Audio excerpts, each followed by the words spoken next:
लागल्यानंतर त्यांचा रोल काय असतो, ते कशा पद्धतीनं काम करतात. आता आपण दुपारी सकाळच्या सेक्शनमध्ये इंडोअरमध्ये आतमध्ये बघितलं की आग म्हणजे काय, आग कशी लागते, आग लागण्याची कारणं काय काय असू शकतात, आग लागली तर आपल्याला काय करायचंय आणि आग लागल्यानंतर आपल्याला काय नाही करायचंय. ओके, हे आपण तिथं शिकलो. त्याच्यानंतर हे पण बघितलं की एखाद्या बिल्डिंगमध्ये किंवा एखाद्या एरियामध्ये अर्थक्वेक झाला, भूकंप झाला, माहिती आहे का तुम्हाला थोडंसं. तर भूकंप झाल्यानंतर आपल्याला काही सेकंदासाठी आपल्याला स्वतःला वाचवायचं असतं, पळापळी करायची नसते. दररोज आपण बेंचवरती बसतो, पण अर्थक्वेक झाला, थोडीशी बिल्डिंग हलायला लागली तर काही सेकंदासाठी आपल्याला बेंचच्या खाली लपावं लागतं. आलं का लक्षामध्ये. त्याच्यानंतर वर्गामधून आपण ज्यावेळेस बाहेर येतो त्यावेळेस लाईनमध्ये येत असतं, जसं तुम्ही प्रार्थनेला येता. ओके, फक्त एवढंच चेंज करतो आपण की बाहेर येत असताना, लाईनमध्ये येत असताना जे आपलं बॅग असते, जी बॅग असते ती आपण खांद्यावरती हातामध्ये घेतो.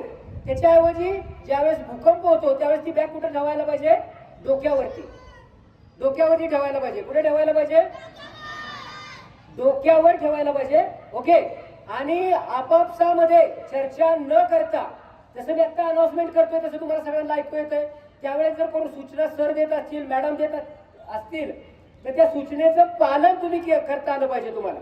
ओके, आता ह्याच्यानंतर फायर सर्व्हिसचा पहिला रोल काय असतो की एखाद्या बिल्डिंगला आग लागली किंवा एखाद्या पुरामध्ये माणूस अडकलाय, भूकंपामध्ये जर एखाद्या स्लॅब खाली माणूस अडकला तर त्या जीविताचं पहिलं रक्षण करणं.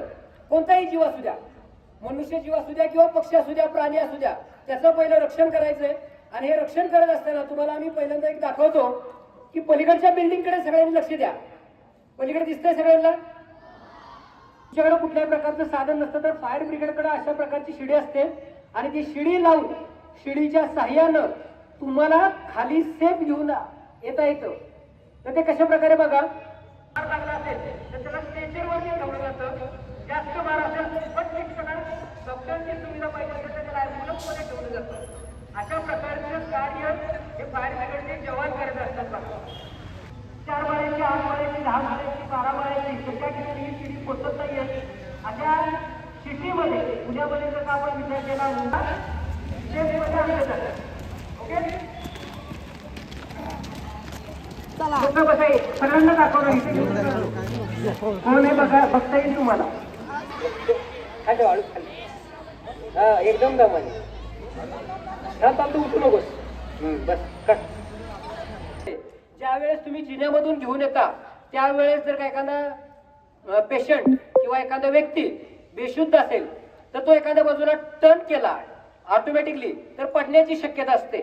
म्हणून एमर्जन्सीमध्ये अशा प्रकारच्या स्ट्रेचरचा वापर केला जातो. त्याच्यामध्ये बघितलं तर ह्याला 2 होल आहेत, पॉकेट आहे. पॉकेट हे तुमच्या पायाच्या बाजूला असतं, जे पाय त्याच्या खाली सरकून आहेत. उद्या उंच असा जरी केला तरी तो जे पाय त्याच्यामध्ये टच राहतील, त्याच्यामुळे तो पडला जाणार नाही. त्याचबरोबर त्याला कॅरी करण्यासाठी, फोल्ड होण्यासाठी हँडल्स भरपूर ठिकाणी दिलेले आहेत. ती कॅज्युअलिटी किंवा तो व्यक्ती पडू नये म्हणून त्याला बेल्ट दिलेले आहेत. येतं एका लक्षामध्ये. हे बेल्ट टाईट केले की तो त्याच्यामधून अजिबात हलत नाही, म्हणजे सेफली त्याला खाली आणला जातो. ओके, चल आम्ही आलो आणि त्या बिल्डिंगला जो दरवाजा आहे, मेन शटर आहे, त्याचा लॉक लावलेला आहे. लॉकच जर निघत नसेल तर फायर ब्रिगेडकडं लवकरात लवकर तिथं पोहोचण्यासाठी आम्ही टाइम बघत नाही की चावी आणणार आहे, चावी कुणाकडे दिले, चावी कुणाकडे सापडते, काही गरज नाही बघायची. आमच्याकडे कटर्स असतात, हायड्रोलिक कटर्स आहेत. आलं का लक्षामध्ये. 2ऱ्या, 4थ्या, 5व्या, 10व्या माळ्यापर्यंत त्याला आरामशीर मध्ये कॅरी करून घेऊन जाऊ शकतो. हा कटर्स आहे. ओके, आता जो तुमचा लॉक असतो एकानं कुठेतरी पुढे रॉड घ्यायची. ओके ओके, आतमध्ये घाल, आतमध्ये घाल. ओके, आता ही सळई जर का आतमध्ये हा चला. ओके, आता याच्यामध्ये ही सळई जर कट करायचं असेल विदिन सेकंदामध्ये, अजून परत एकदा दाखव त्यांना. खाली खाली घाल, खाली घाल. बस बस, कट कर. विदिन सेकंदामध्ये कट होत आहे. येते का लक्षामध्ये. म्हणजे उद्या आल्यानंतर तुमचं हे कटर जर का बंद असेल तर ते कट करायचं असेल. विंडो आहे एखाद्या घरामध्ये विंडो आहे, बाहेरून जाता येत नाहीये तर ती विंडो कट करायचंय. तर या कटरचा वापर केला जातो. हे तुम्हाला याच्यासाठी दाखवायचं की एमर्जन्सीमध्ये तुम्हाला माहित असावं फायर ब्रिगेडला कधी बोलवायचंय. ओके, आता हे कटिंगचं काम तुम्ही बघितलं, आलं का लक्षामध्ये? कटिंग करत असताना जवळ घे जवळ घे जवळ घे जवळ. जर आपण 2-3 फ्लोअरवरती गेलो, एखादी मशिनरी असेल आणि ती मशिनरी कोलॅप्स झाली, एखादा पिलर पडलेला असेल आणि त्याच्यावरती जर का एखाद्या माणसाचा हात अडकला, पाय अडकला, तर तो पिलर उचलायचा आहे आपल्याला किंवा पिलरला आपल्याला एका बाजूला ढकलायचं आहे. तर त्यासाठी पण स्प्रेडरचा याचा वापर केला जातो. त्याचबरोबर ओके, कधी कधी कसं होतं माहिती का, हा असा पिलर पडलेला आहे. ह्या पिलर पडल्यानंतर हा पिलर पडलाय असं तुम्हाला सांगतोय आणि हा पिलर पडल्यानंतर ह्याच्या खाली कोणतरी अडकलाय, इथे कोणतरी अडकलाय. आता हे उचलता येत नाहीये. आता हे जर का 3ऱ्या-4थ्या माळ्यावरती असेल तर क्रेन पण आपली जाऊ शकत नाहीये. म्हणून ह्या हायड्रॉलिक जॅकचा वापर करून आपण त्याला काय करतो, एक्सटेन्शन करतो. हे बघा, आता ह्याची हाईट वाढायला सुरुवात झाली, ह्याची हाईट वाढते. येतं एका लक्षामध्ये, ही हाईट वाढल्यानंतर मग त्याच्या खाली जर का माणूस अडकलेला असेल तर त्याला सेफली आपण काय करू शकतो, बाहेर काढू शकतो. 10 टनाची कॅपॅसिटी ह्या जॅकची आहे, हायड्रॉलिक वरती चालणाऱ्या. Okay, okay. आता हे पुलिंगचं पण काम करतोय आपण. पुलिंगचं एखादा हार्ड ऑब्जेक्ट असेल त्याला ही चेन पूर्ण पॅक करून ठेवली जाते आणि ज्या पार्टला आपल्याला खेचायचंय त्याला ती चेन लावली जाते आणि ह्याला तर 1-1 फुटाच्या अंतरानं आपण त्याला खेचून घेतो. हे बघा, आता ते जवळ यायला सुरुवात झाली. ओके, दिसतंय का सगळ्यांना? हा, थोडं थोडं. ओके, आता ती चेन परत सोडली जाते आणि परत ह्याला लॉक केलं जातोय. खेचून ठेव, खाली बस. हा, ओपन. ओके, आता ह्याचं सगळ्यात बघितलं तुम्ही तर नॉर्मल ज्यावेळेस आपण बघतो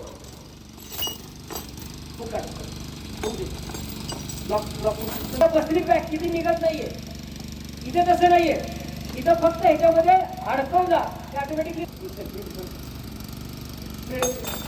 धूर लागला की तुम्ही काय करता, काय सांगितलं तुम्हाला, तुमच्याकडे जो रुमाल असतो तो ओला करायचा आणि तो नाकावरती ठेवायचा आहे. परंतु इंडस्ट्रीजमध्ये आम्ही काम करत असताना असतो तर त्याच्या ठिकाणी नाकाला नुसता रुमाल लावून झालं नाही. 300 बारच्या दाबानं भरून ती ठेवली जाते. हा एकदा चालू केल्यानंतर फुल भरल्यानंतर हा 35 मिनिट चालतो. ओके, किती मिनिटं चालतो? 35 मिनिटं.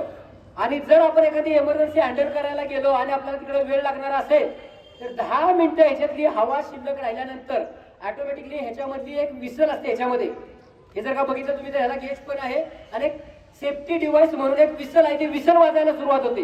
विसल वाजली की ज्याने जो घातलाय त्याच्या डोक्यात लक्षात आलं पाहिजे की बाबा आपल्याकडे 10 मिनिटं राहिलेत, पण तिथे काम उरकायचंय आणि आपल्याला बाहेर जायचंय. नाहीतर बाहेर या, सिलेंडर चेंज करा, नवीन सिलेंडर लावा आणि परत काम करायला जावा. नाही तर तो सिलेंडर मध्ये हवा संपली आणि विषारी गॅस मध्ये तुम्ही काम करतच राहिला तर तुम्हाला प्रॉब्लेम येऊ शकतो. ओके, ते जो घालणार आहे, ज्या घालणाऱ्याचा लंग म्हणजे मी जर का एकदा ब्रीथ केला असा ब्रीथ एकदा केला तर तेवढीच हवा येणार. मी जर का पळायला लागलो तर तशा प्रेशरनं हवा येणार. म्हणजे 300 बारची हवा ही 7 बार प्रेशरनं त्याच्यापर्यंत आणून ठेवली जाते आणि मास्क मध्ये तोपर्यंत ही 1 बार पर्यंत होते, म्हणजे नॉर्मल आता आहे तशी. त्याच्यानंतर हा फेस मास्क ची डिझाईन अशी केली जाते, हा प्रत्येकाच्या चेहऱ्यावरती एअर टाईट बसतो आणि जोपर्यंत तो एअर टाईट बसल्याची खात्री होत नाही तोपर्यंत तुम्ही एमर्जन्सी मध्ये, टॉक्सिक गॅसेस मध्ये, विषारी गॅसेस मध्ये काम करायला जायचं नसतं. ओके, नाहीतर तुम्ही काम करायला तिथं जाल आणि मग तुम्हाला ते पण गॅस याला आला तर तुम्हाला तिथे प्रॉब्लेम क्रिएट होईल. ओके, अशा प्रकारची याची डिझाईन असते. ज्याला दाढी असते तर दाढी असणाऱ्या लोकांना ऑपरेट करायला आम्ही देत नाही किंवा आम्ही स्वतः घालत नाही, म्हणून आम्हाला दररोजच्या दररोज दाढी करावी लागते. पोलीस लोक बघितले, फोर्स मधली लोक बघितली तर तुम्हाला दररोजच्या दररोज दाढी करावी लागते. त्याच्या मागचं कारण पण आहे, एमर्जन्सीला आपल्याला ऑपरेट करता आलं पाहिजे. ओके, पाण्यामध्ये तरंगायचे तर अशा प्रकारचं जॅकेट यूज केलं जातं. जर तुम्ही थकला तर तरंगू शकता पाण्यामध्ये. ओके, त्याच्यानंतर तुम्हाला पाण्याचा प्रवाह असेल, प्रवाहामध्ये एखादा वाहतोय, आलं का लक्षामध्ये, तर ही रिंग असते, ह्याला लाईफबॉय रिंग म्हणतात. ही रिंग तुमच्या जवळ टाकली जाते. सांगण्याचा उद्देश ह्याच्यासाठी, ट्रेनिंगचा उद्देश हाच आहे. नाहीतर आम्ही तुमच्या जवळ रिंग द्यायचो आणि तुम्ही तिथंच आपल्याला हातपाय हलवत बसलेला असायचा. तर ही रिंग तुम्ही पकडली की पाण्यामध्ये बुडत नाहीये, पाण्यावरती तरंगता आणि मग याला रस्सी बांधलेली असते आणि मग तुम्हाला काटाला खेचलं जातं. ओके, माणूस सोडायचा आहे, शिडी नाहीये म्हणून त्याला काही खाली आणायचं बंद करून ठेवायचं का? आणायचंच नाही का असं सांगायचं का आमच्याकडे शिडी नाही. मग ह्याच्यामध्ये हा बॉडी हार्नेस असतो. बॉडी हार्नेस म्हणजे बॉडीमध्ये पूर्ण बेल्ट घातला जातो.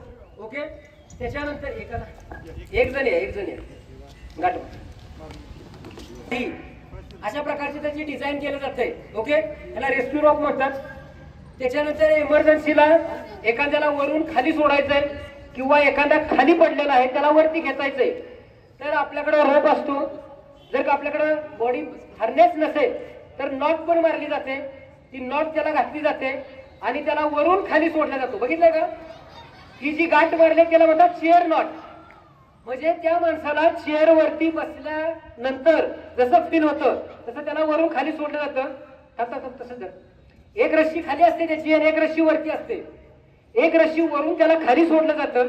ओके, आणि एक रस्सी जी खाली असते ती आपण ज्यावेळेस त्याला खाली सोडतो त्यावेळेस तो मध्ये जर का विंडो असेल त्याला जर का झज्जे असेल तर त्याच्यामध्ये अडकू नये म्हणून खालच्या लोकांनी काय केलं जातं, त्याला खेचून एका बाजूला ठेवलं जातं किंवा तो भिंतीला टच होऊ नये म्हणून त्याचा वापर केला जातो.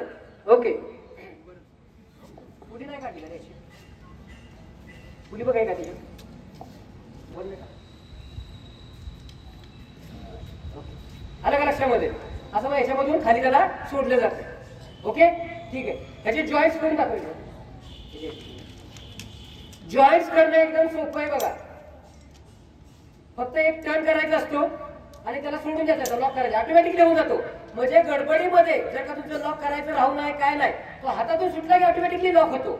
म्हणजे त्याच्यामधून रस्सी पडणं निसटणं हा कसलाही प्रकार होत नाहीये. त्या कमी वेटमुळं याच्यावरती 4 माणसं जरी लोंबकळली तरी तुम्हाला काय प्रॉब्लेम येणार नाही. अलग कशामध्ये पुलीचा. ओके, त्याच्यामध्ये असेंडर असतात, त्याच्यामध्ये डिसेंडर असतात. असं खाली येता येतं तसंच वरती पण जाता येतं. ओके, कट केलं जातंय. ते हायड्रोलिक वरती चालतंय मग असं बघितलं ते आणि हे मॅन्युअली चालतं. ओके, ठीक आहे. आमच्याकडे कुऱ्हाड असते, कुऱ्हाड त्याला फायरमध्ये एक्स म्हणतात. लाकडाचे पार्टिशन्स वगैरे असतील कट करायचं असेल तर. ओके, याच्यामध्ये इलेक्ट्रिकचा सप्लाय जर असेल तर ह्या एक्सचा वापर केला जात नाही कारण शॉक लागेल.